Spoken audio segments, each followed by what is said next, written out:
directly and indirectly.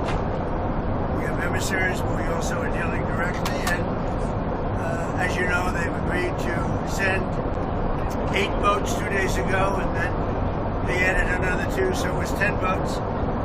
And now today they gave us as a tribute, I don't know, I can't define it exactly, but they gave us, I think out of a sign of respect, 20 boats of oil, big boats of oil, going through the Hormuz Strait. And that's taking place starting tomorrow morning. Over the next couple of days, a lot of boats.